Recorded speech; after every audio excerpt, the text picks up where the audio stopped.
Good afternoon everyone. तो बेटा last class के अंदर हम लोगों ने कैल्शियम ऑक्साइड के बारे में पढ़ा था, कंपाउंड्स ऑफ कैल्शियम पढ़ रहे थे and compounds of sodium finish किया था। ठीक है, उसके अंदर हम लोगों ने क्विक लाइम के बारे में पढ़ा था। तो अब हमारे पास अगला जो कैल्शियम का कंपाउंड है वो है स्लैक्ड लाइम। इसके बारे में लास्ट क्लास में भी बताया था। CaOH स्लैक्ड लाइम किसको बोलते हैं? CaOH होल ट्वाइस, उसको हम बोलते हैं स्लैक्ड लाइम। ठीक है, इसका जनरल मेथड ऑफ जो प्रिपरेशन है, जनरली हम इसको कैसे प्रिपेयर करते हैं ये कल भी बताया था। कैसे कि तुम्हारे पास जो कैल्शियम ऑक्साइड है, जो क्विक लाइम होता है, उसको जब हम वाटर में डिजोल्व करते हैं तो कैल्शियम हाइड्रोक्साइड, जो कि जिसको हम क्या बोलते हैं स्लैक्ड लाइम, उसका फॉर्मेशन होता है। ये उसका जनरल मेथड ऑफ प्रिपरेशन है। CaO प्लस H2O, उससे बनता है CaOH whole twice slaked lime. ठीक है, देन मेथड ऑफ प्रिपरेशन में हमको बस यही देखना है। इसके अलावा अब बात करते हैं इसकी प्रॉपर्टीज की। तो ये ऑलरेडी मैंने पहले से लिखा हुआ है। तो प्रॉपर्टीज में सबसे पहले बात करते हैं इसकी एक्शन या फिर रिएक्शन विथ CO2। CO2 के साथ कैसे रिएक्शन करेगा? तो देखो CaOH होल ट्वाइस, इसका रिएक्शन CO2 के साथ। ठीक है, तो देखो CaOH होल ट्वाइस क्या होता है? बेस होता है। CO2 क्या है? तुम्हारे पास एसिडिक ऑक्साइड है, एक एसिड एक बेस, सोल्ट बनेगा, साथ में वाटर। तो देखो कार्बन यहां पे +4 ऑक्सीडेशन स्टेट के अंदर है। कार्बन किस ऑक्सीडेशन स्टेट में है? +4 ऑक्सीडेशन स्टेट के अंदर है। इसका रिएक्शन CaOH होल ट्वाइस के साथ करवाया तो क्या बना? सोल्ट। तो यहां पर CaCO3 बन गया, साथ में वाटर। अब हो सकता है कई लोगों को इसका सोल्ट का नहीं समझ में आ रहा हो कि कैसे बनाया। तो देखो कार्बन का जो +4 ऑक्सीडेशन स्टेट होता है, इसमें जो ऑक्जी एसिड होता है, कार्बन का +4 ऑक्सीडेशन स्टेट में जो ऑक्जी एसिड होता है वो कौन सा होता है? Carbonic acid H2CO3। बराबर है कि नहीं? तो देखो H2CO3 इसके साथ रिएक्शन करवा दो, उससे समझ लो CaCO3 बन जाएगा और साथ में वाटर। ठीक है, तो ये था तुम्हारे पास इसकी रिएक्शन विथ CO2। तो जो CaCO3 बनता है वो कैसा होता है? वो व्हाइट प्रेसिपिटेट की फॉर्म में तुम्हारा नीचे बैठता है। उसकी वजह से सॉल्यूशन के अंदर कैसा कैसा हो जाता है? सॉल्यूशन थोड़ा उसके अंदर मिल्कीनेस जनरेट होती है। उस सॉल्यूशन में क्या होती है? मिल्कीनेस जनरेट होती है। नाउ क्या किया हमने? जो स्लैक्ड लाइम था उसके अंदर से CO2 को पास किया, उससे क्या बना? कैल्शियम कार्बोनेट बना, जिसकी वजह से क्या हुआ? सॉल्यूशन मिल्की हो गया। समझ में आया कि नहीं? उसमें मिल्कीनेस जनरेट हुआ। नाउ अब अगर हम इस CO2 को लगातार एक्सेस में अगर पास करवाएं, देखो ये यही चीज तुम्हारे पास ये CO2 कार्बन जो कार्बोनेट होता है उसके टेस्ट के अंदर भी काम आती है। कार्बोनेट बाई कार्बोनेट उनके टेस्ट में भी ये हमारे काम आएगी सोल्ट एनालिसिस में। कैसे? देखो जब ये हम CO2 को इसी सॉल्यूशन में, ये जो सॉल्यूशन है इसके अंदर जब एक्सेस में पास करेंगे, क्या on passing access of CO2, तो ये जो मिल्कीनेस होता है वो क्या हो जाता है? डिसअपियर हो जाता है, गायब हो जाता है। क्यों गायब होता है? क्योंकि जो कैल्शियम कार्बोनेट है वो एक्सेस तुम्हारे पास देखो CaCO3 प्लस H2O, देखो रिएक्शन लिखा है नीचे में CaCO3 plus H2O plus CO2। तो ये जो तुम्हारे पास जब हम एक्सेस में कार्बन डाइऑक्साइड को पास किया तो ये तुम्हारे पास क्या करेगी? इनके साथ रिएक्शन करके क्या करता है? अपना कैल्शियम बाई कार्बोनेट का फॉर्मेशन करता है। ये क्या है? कैल्शियम बाई कार्बोनेट, जो क्या होता है? Water soluble. ये क्या है? ये क्या है? Calcium by carbonate water soluble है, और इसी वजह से जो मिल्कीनेस है वो गायब हो जाती है। ठीक है, तो ये था पहली इसकी एक्शन विथ CO2। तो क्या हुआ, क्या ध्यान में रखना है कि पहले हम CO2 के साथ जब रिएक्शन करवाएंगे स्लैक्ड लाइम का तो क्या होता है? मिल्कीनेस अपीयर होता है। किसकी वजह से? Due to the formation of CaCO3 insoluble CaCO3। बराबर है।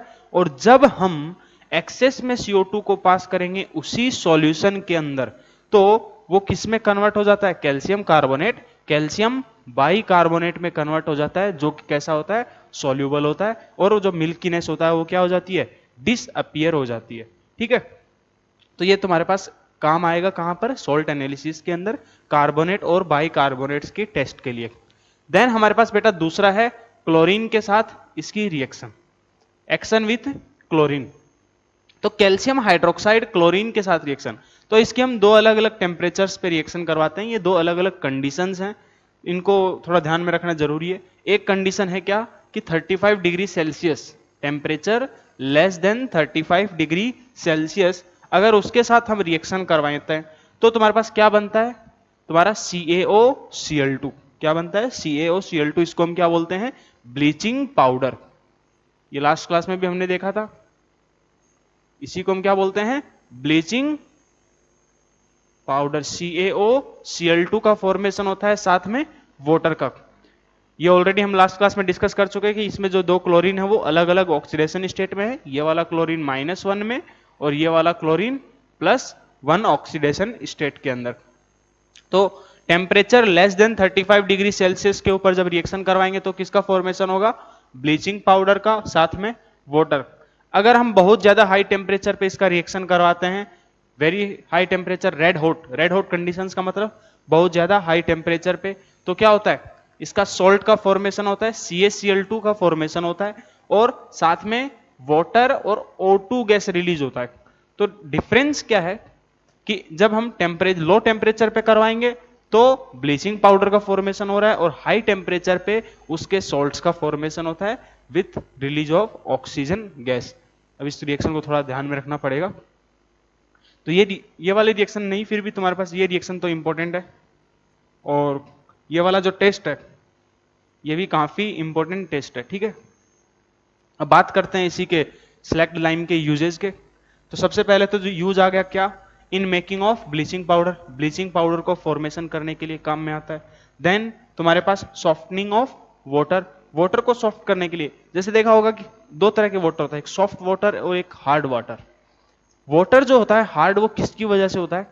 उसके अंदर जो मैग्नीशियम और कैल्शियम के जो बाइकार्बोनेट्स हो, वाटर के अंदर जो टेम्परेरी हार्डनेस होता है वो किसकी वजह से होता है? मैग्नीशियम और कैल्शियम के बाइकार्बोनेट्स प्रेजेंट होने की वजह से। और ये क्या होते हैं? वाटर सोल्यूबल होते हैं। तो जब हम इसका रिएक्शन करवाते हैं CaOH के साथ तो क्या होता है? MgCO3 इनके रेस्पेक्टिव कार्बोनेट्स का फॉर्मेशन होता है जो कि नीचे में जाकर के प्रेसिपिटेट कर जाते हैं और जिसकी वजह से जो वाटर में हार्डनेस था वो थोड़ा रिमूव होता है, ठीक है कि नहीं। देखो क्या हुआ, वाटर को सॉफ्टनिंग करने के लिए भी ब्लीचिंग पाउडर का यूज कर रहे हैं। वाटर में जो हार्डनेस होता है वो किसकी वजह से होता है? Temporary hardness. वो तुम्हारे मैग्नीशियम और जो कैल्शियम है उनके बाइकार्बोनेट्स के प्रेजेंट होने की वजह से उनके अंदर टेम्परेरी हार्डनेस होता है। और ये जब हम सेलेक्ट लाइम CaOH के साथ रिएक्शन करवाएंगे तो क्या होता है? उनके रेस्पेक्टिव कार्बोनेट्स का फॉर्मेशन होगा और वो तुम्हारे वाटर इंसोल्यूबल हैं, नीचे जाकर के प्रेसिपिटेट कर जाएंगे और क्या करते हैं? वो नीचे में प्रेसिपिटेट कर गए तो तुम्हारे पास वाटर सॉफ्ट हो जाएगा, ठीक है। इसके अलावा और कहां पे होता है? मोर्टार को बनाने के अंदर, प्लास्टर को बनाने के अंदर, white washing etcetera. White washing मतलब जैसे तुम्हारे पास जो नए घर बनाते हैं उनके ऊपर हम व्हाइट कलर की जो पुट्टी करते हैं उसी को बोलते हैं व्हाइट वॉशिंग। तो उसके अंदर भी हमारा सेलेक्ट लाइम यूज होता है। तो ये था सेलेक्ट लाइम के बारे में, कैल्शियम का एक इंपॉर्टेंट कंपाउंड। अगला हमारे पास जो कंपाउंड है वो है जिप्सम, उसके बारे में भी देखते हैं।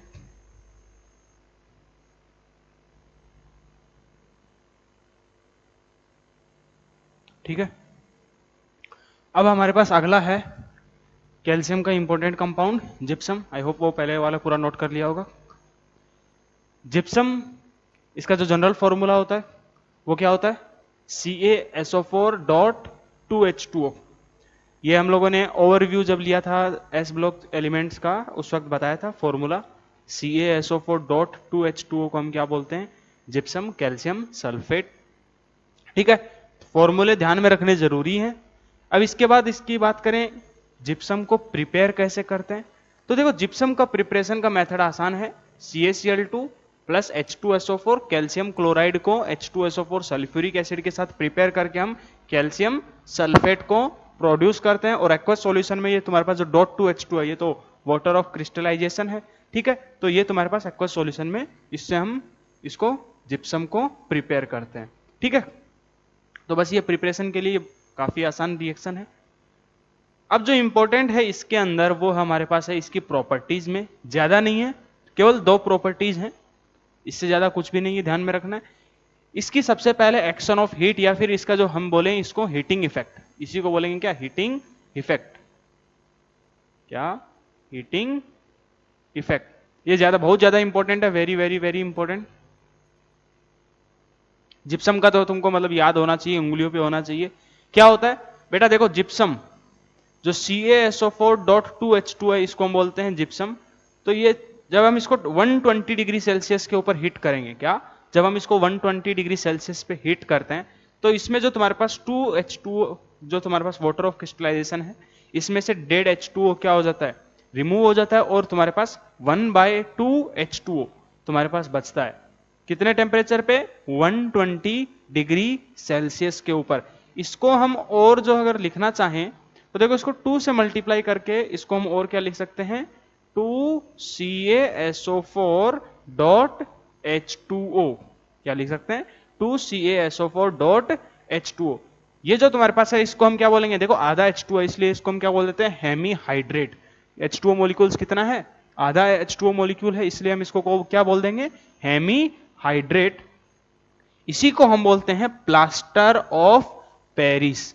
जो CaSO4.12H2O है, इसी को हम क्या बोलते हैं, प्लास्टर ऑफ पेरिस। ठीक है, तो सबसे पहले तो जिप्सम से प्लास्टर ऑफ पेरिस कैसे बनता है, 120 डिग्री सेल्सियस के ऊपर, 120 डिग्री सेल्सियस पे जब हम उसको हीट करते हैं तो प्लास्टर ऑफ पेरिस का फॉर्मेशन होता है। फिर इसके बाद जब हम इस प्लास्टर ऑफ पेरिस को 200 डिग्री सेल्सियस के ऊपर हीट करते हैं, क्या, 200 डिग्री सेल्सियस पे जब हम इसको हीट करते हैं, तो जितना भी ये तुम्हारा वाटर ऑफ क्रिस्टलाइजेशन प्रेजेंट है, हाफ H2O जो भी प्रेजेंट है, ये भी क्या हो जाता है, रिमूव हो जाता है, और जो बचता है वो क्या बचता है, कैल्शियम सल्फेट CaSO4। ठीक है, इसको हम क्या बोलते हैं, dead burned plaster. Calcium sulphate, या फिर इसी को कैसे बना ये तुम्हारा प्लास्टर ऑफ पेरिस को, और आगे फर्दर हीट करने 200 डिग्री सेल्सियस पे जब हमने हीट किया, तब तुम्हारा CaSO4 का फॉर्मेशन हुआ। इसको हम क्या बोलते हैं, डेड बर्न्ड प्लास्टर। ठीक है, देखो ये 200 डिग्री सेल्सियस के ऊपर। फिर तुम्हारा जब इसको हम 200 डिग्री से अगर ज्यादा टेम्परेचर पे हीट करेंगे कैल्शियम सल्फेट को, सबसे पहले कैल्शियम सल्फेट को तो क्या होगा, कैल्शियम ऑक्साइड, क्विक लाइम का फॉर्मेशन होगा, साथ में कौन सा गैस रिलीज होगा, SO3 गैस। समझ में आएगा नहीं, तो क्या है जिप्सम का हीटिंग इफेक्ट, 3 टेम्परेचर इसमें इन्वॉल्व है, कौन कौन से, एक टेम्परेचर 120, 200 और एक 200 से ज्यादा, 3 ये टेम्परेचर की रेंज है। जब जिप्सम को हम 120 डिग्री के ऊपर हीट करेंगे तो किसका फॉर्मेशन होगा, प्लास्टर ऑफ पेरिस का। किसका फॉर्मेशन होगा, प्लास्टर ऑफ पेरिस का फॉर्मेशन होगा। फिर उस प्लास्टर ऑफ पेरिस को जब हम 200 डिग्री सेल्सियस से भी ज्यादा पे हीट करेंगे तो क्या बनेगा, तुम्हारा कैल्शियम सल्फेट, जिसको हम बोलते हैं डेड बर्न्ड प्लास्टर। क्या बोलते हैं, डेड बर्न्ड प्लास्टर। और फिर उसको अगर हम 200 डिग्री सेल्सियस के टेम्परेचर के ऊपर अगर हीट करें तो क्या होता है, क्विक लाइम का फॉर्मेशन होता है, साथ में SO3 गैस रिलीज होता है, ये तुम्हारा डिकम्पोज कर जाता है। समझे कि नहीं, ये था। अब अच्छा देखो, इसके अंदर एक क्वेश्चन आता है कि जिप्सम के अंदर और प्लास्टर ऑफ पेरिस, इन दोनों में बताओ कैल्शियम का परसेंटेज किसके अंदर ज्यादा है। एक मैंने क्वेश्चन पूछ लिया कि जिप्सम और प्लास्टर ऑफ पेरिस में कैल्शियम का परसेंटेज किस में ज्यादा है। तो ये मोल कंसेप्ट के अंदर हमने देखा था परसेंटेज कंपोजिशन, वो क्या, कितना कैल्शियम है upon total mass, molecular mass into 100। देखो यहां पर जब जिप्सम से जब हमने प्लास्टर ऑफ पेरिस बनाया तो मॉलिक्यूलर मास कम हुआ क्या, बिल्कुल मॉलिक्यूलर मास कम हुआ। किसकी वजह से, क्योंकि H2O मॉलिक्यूल रिमूव हो गए, हाँ है ना, H2O मॉलिक्यूल रिमूव हुए, उसकी वजह से क्या हुआ, तुम्हारा जो जिप्सम है उसका मॉलिक्यूलर मास कम हुआ। क्या कैल्शियम कम हुआ, नहीं, कैल्शियम जितना था उतना का उतना है। तो तुम्हारे पास जो परसेंटेज है कैल्शियम का वो किसके अंदर ज्यादा है, प्लास्टर ऑफ पेरिस के अंदर। तो ये एक बार बहुत पहले जेई के अंदर पूछा जा चुका है, क्या, कि तुम्हारे पास जो परसेंटेज ऑफ जो कैल्शियम है, परसेंटेज ऑफ जो कैल्शियम है वो जिप्सम के अंदर कम है, और plaster POP plaster of Paris के अंदर कैल्शियम का परसेंटेज ज्यादा है। क्यों, क्योंकि जो प्लास्टर ऑफ पेरिस है उसका मॉलिक्यूलर मास ज्यादा है। दोनों के अंदर जिप्सम और प्लास्टर ऑफ पेरिस में जो कैल्शियम है उसका मास तो सेम है, कैल्शियम का जो मास है वो सेम है, लेकिन इसका जो मॉलिक्यूलर फॉर्मूले हैं वो क्या हो गए, चेंज हो गए, और जिप्सम का मॉलिक्यूलर मास कम है। तो परसेंटेज कंपोजिशन का अगर तुमको थोड़ा बहुत फॉर्मूला याद हो तो वो क्या होता है, जैसे कि अगर मेरे को परसेंटेज कंपोजिशन निकालना है किसका, कैल्शियम का, तो क्या होगा कि तुम्हारे पास मास ऑफ कैल्शियम, एक मोल के अंदर mass of calcium upon molecular mass of तुम्हारे पास कंपाउंड इनटू 100। तो देखो तुम्हारे पास दोनों में कैल्शियम सेम आएगा, और जिसका यहाँ पे डिनोमिनेटर जिसका मॉलिक्यूलर मास ज्यादा होगा, ग्राम मॉलिक्यूलर मास जिसका जितना ज्यादा होगा तो उसके अंदर परसेंटेज कंपोजिशन उतना कम आएगा। तो वो किसके अंदर ज्यादा है, जिप्सम के अंदर। ठीक है, तो ये क्वेश्चन पहले पूछा जा चुका है। तो ये था इसका पहला हीटिंग इफेक्ट, बहुत ज्यादा इंपॉर्टेंट है, ध्यान में रखना है, उंगलियों पे होना चाहिए तुम्हारे पास कैल्शियम, ये जिप्सम का हीटिंग इफेक्ट। देन है हमारे पास ये जो जिप्सम है वो हमारे बहुत काफी इंपॉर्टेंट फर्टिलाइजर्स को प्रोड्यूस करने के लिए भी काम में आता है। कैसे, देखो कैल्शियम सल्फेट जो तुम्हारे पास है CaSO4, जब उसका रिएक्शन हम NH3H2 और CO2 और H2O के साथ करवाते हैं तो अमोनियम सल्फेट का फॉर्मेशन होता है जो नाइट्रोजन कंटेनिंग है तुम्हारे पास यहाँ पर, और ये एज ए इंपॉर्टेंट फर्टिलाइजर्स के तौर पे हम लोग यूज करते हैं। क्या, ये तुम्हारे पास एक इंपॉर्टेंट नाइट्रोजन का नाइट्रोजन कंटेनिंग कंपाउंड है, इसको हम लोग क्या करते हैं, एज ए फर्टिलाइजर के तौर पे यूज करते हैं। ठीक है, तो ये तुम्हारे पास इसका सेकंड प्रॉपर्टी था, किसके लिए काम में आता है, ये तुम्हारे फर्टिलाइजर्स को प्रोड्यूस करने के लिए, उनको प्रिपेयर करने के लिए भी काम में आता है। कैसे करते हैं, जैसे CaSO4 NH3 के साथ रिएक्शन और CO2, तो उससे क्या बनता है, ammonium sulphate plus calcium carbonate. ठीक है, चलिए ये था इसकी सेकंड प्रॉपर्टी। अब डायरेक्टली बात करते हैं इसके यूजेस के बारे में। जो जिप्सम है उसका यूज कहां कहां, सबसे पहला तो देखो plaster of POP, plaster of Paris को प्रिपेयर करने के लिए इसका काम आता है। देन जो तुम्हारे पास एनहाइड्रस जो CaSO4 होता है, एनहाइड्रस का मतलब क्या है, जो तुम्हारे पास ये डेड बर्न्ड जो प्लास्टर है, एनहाइड्रस मतलब सारा का सारा वाटर रिमूव हो चुका है। ठीक है, तो जो एनहाइड्रस जो डेड बर्न प्लास्टर है वो किसके अंदर हमारे लिए काम में आता है, used as an dehydrating agent, water को रिमूव करने के लिए तुम्हारा डेड बर्न प्लास्टर काम में आता है, डिहाइड्रेटिंग एजेंट के तौर पे यूज करते हैं। इसके अलावा तुम्हारा जिप्सम का और इंपॉर्टेंट यूज क्या है, इन मेकिंग फर्टिलाइजर्स। ठीक है, तो ये था जिप्सम के बारे में। तो क्या क्या जिप्सम में तुमको ध्यान रखना है, उसको प्रिपेयर कैसे करते हैं, कैसे प्रिपेयर करते हैं, तो हम लोग CaCl2 का H2SO4 के साथ रिएक्शन करके CaSO4 का फॉर्मेशन करते हैं। ठीक है, उसके बाद इसका हीटिंग इफेक्ट ध्यान में रखना है। हीटिंग इफेक्ट सबसे पहले उसका जो फॉर्मूला है CaSO4.2H2O, जब उसको हम 120 डिग्री पे हीट करेंगे तो सबसे पहले क्या होगा, प्लास्टर ऑफ पेरिस का फॉर्मेशन होगा, जिसका फॉर्मूला क्या होता है, CaSO4.1/2H2O। क्या, CaSO4.1/2H2O, या फिर उसको हम क्या लिख सकते हैं, 2CaSO4.H2O। ठीक है, देन उसी को अगर हम 200 डिग्री से ऊपर हीट करें तो जो तुम्हारा प्लास्टर ऑफ पेरिस है उसको, उसके अंदर जो वाटर मॉलिक्यूल प्रेजेंट है वो भी क्या होता है, रिमूव कर जाता है तुम्हारे पास, वो भी फिर क्या हो जाता है, एनहाइड्रस हो जाता है। वाटर रिमूव होने के बाद क्या बनता है, डेड बर्न्ड सल्फर बनता है। CaSO4 को हम बोलते हैं डेड बर्न्ड, यहाँ पे प्लास्टर।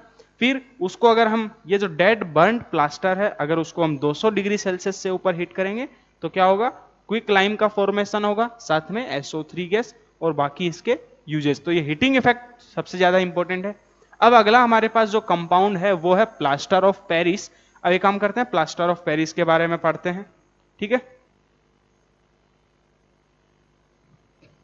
अब बेटा अगला हमारे पास कंपाउंड है वो है प्लास्टर ऑफ पेरिस।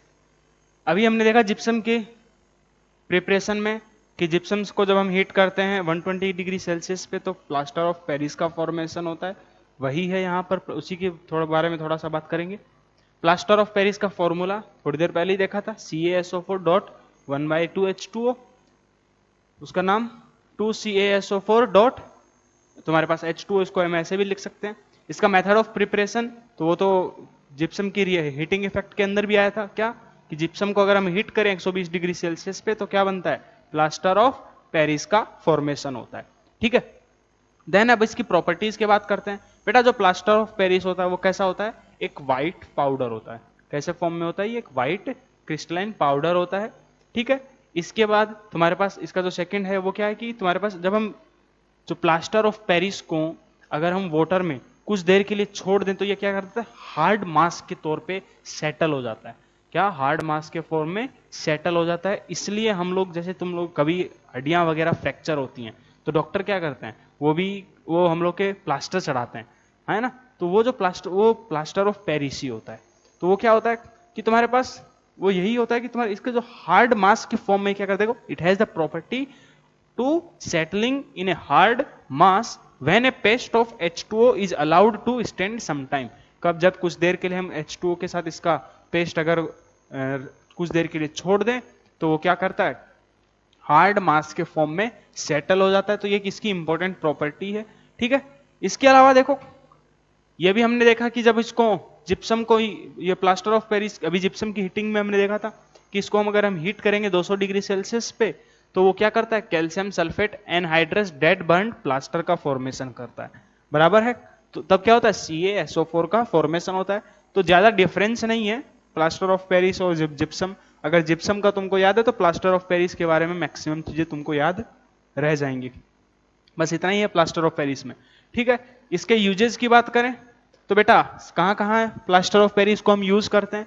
जैसे देखो सर्जरी के अंदर देखा, अभी जो मैंने बताया कि हड्डियां वगैरह टूट जाती है तो डॉक्टर जो है हमारे प्लास्टर चढ़ाते हैं, तो उसमें किसका यूज होता है, प्लास्टर ऑफ पेरिस का यूज होता है फॉर सेटलिंग ब्रोकन बोन्स।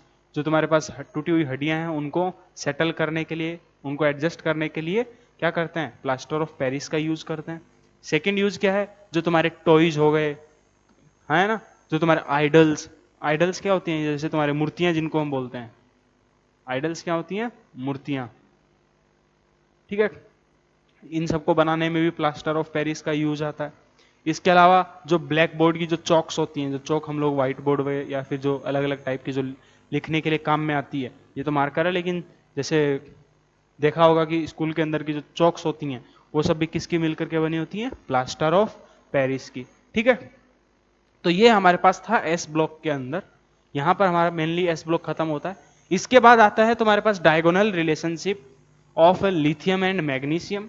तो बताया था ये मैंने पहले भी, देखो कैसे, उसके बारे में थोड़ा सा बता देते हैं।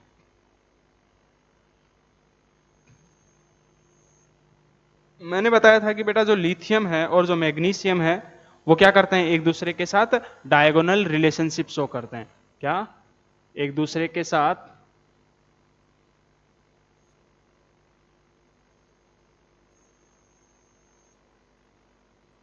Between lithium and magnesium, lithium और मैग्नीशियम एक दूसरे के साथ क्या करते हैं, डायगोनल रिलेशनशिप शो करते हैं। क्यों करते हैं लिथियम और मैग्नीशियम, बेटा मैंने ये पीरियोडिक प्रॉपर्टीज जब चैप्टर पढ़ाया था तब उसके अंदर भी बताया था।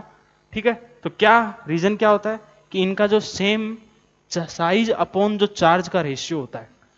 रीजन क्या है डायगोनल रिलेशनशिप का, due to nearly same size, due to nearly same charge density, nearly same charge density, लगभग सेम चार्ज डेंसिटी होने की वजह से ये क्या करते हैं, तुम्हारे एक दूसरे के साथ काफी प्रॉपर्टीज एक दूसरे से सेम शो करते हैं। जैसे कि चार्ज डेंसिटी का मतलब क्या है कि उनका जो साइज अपॉन जो चार्ज का रेशियो है वो क्या होता है, दोनों में लगभग सेम होता है। ठीक है, ये तो इसका रीजन हो गया। अब इसके अंदर कौन कौन सी जैसे प्रॉपर्टीज होती हैं, जैसे देखिए कि जैसे लिथियम के जो कंपाउंड्स होते हैं और जो मैग्नीशियम के कंपाउंड्स होते हैं, दोनों के दोनों क्या होते हैं, कोवेलेंट होते हैं, कोवेलेंट कैरेक्टर शो करते हैं। एल्कली मेटल्स में लिथियम के जो कंपाउंड्स होते हैं वो सबसे ज्यादा कोवेलेंट कैरेक्टर शो करते हैं, बाकी के कंपाउंड्स आयनिक कैरेक्टर शो करते हैं, है ना। लिथियम और मैग्नीशियम दोनों के दोनों क्या करते हैं, तुम्हारे कोवेलेंट कैरेक्टर शो करते हैं, तो वो भी एक इसका सेकंड प्रॉपर्टी हो गया। अब ये पूरा नहीं लिखेंगे, तुम लोग अभी अपने से ये पॉइंट लिखते जाओ, ठीक है। इसके बाद जैसे कि इनके नाइट्रेट्स को हम हीट करते हैं, जैसे मान लीजिए लिथियम का नाइट्रेट है LiNO3। नाइट्रेट्स की हीटिंग एल्कली मेटल्स और एल्कलाइन अर्थ मेटल्स की प्रीवियस लेक्चर्स में करवा चुका हूं। नाइट्रेट्स, सल्फेट्स, कार्बोनेट्स, इन सब का हीटिंग मैंने करवाया था।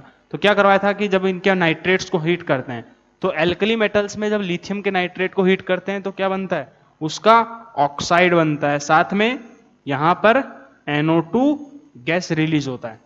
बराबर है कि नहीं, लिथियम के हीटिंग इफेक्ट के अंदर। जबकि सोडियम था, पोटेशियम, रुबिडियम, सीजियम, तो उनके हीटिंग इफेक्ट में मैंने क्या बताया था कि जब 600 डिग्री पे हीट करते हैं तो तुम्हारे पास अलग कंपाउंड बनता है Li, जैसे तब तुम्हारा नाइट्राइट बनता है के, जैसे पोटेशियम है, अगर कुछ याद हो तो KNO3 को हमने हीट किया था, याद करो ऐसे 600 नाइट्रेट्स के हीटिंग इफेक्ट में 600 और 800 डिग्री सेल्सियस पे, तो KNO2 और यहां पर तुम्हारे पास K2O प्लस N2 ऐसे रिलीज हुआ था, हाँ है ना। तो ये तुम्हारे पास, जबकि लिथियम अकेला एकमात्र नाइट्रेट था जो साथ में NO2 गैस रिलीज कर रहा था। जबकि जब हम मैग्नीशियम के नाइट्रेट को हीट करते हैं तब भी क्या होता है, मैग्नीशियम का ऑक्साइड बनता है और तब भी इनमें NO2 गैस रिलीज होती है, हाँ है ना। ऐसे ही इनके कार्बोनेट्स के बारे में बात करोगे तब भी तुम्हारे पास कार्बोनेट्स में भी जब हीट करोगे तो जैसे Li2CO3 है, अगर इनके कार्बोनेट्स को हीट करें तो लिथियम का कार्बोनेट जो है वो हीट करने पर क्या बनता है, उनके ऑक्साइड का फॉर्मेशन होता है, साथ में CO2 गैस रिलीज होती है। जबकि बाकी के एल्कली मेटल्स के जो कार्बोनेट्स थे वो हीट करने पर बड़े आसानी से डिकम्पोज नहीं होते।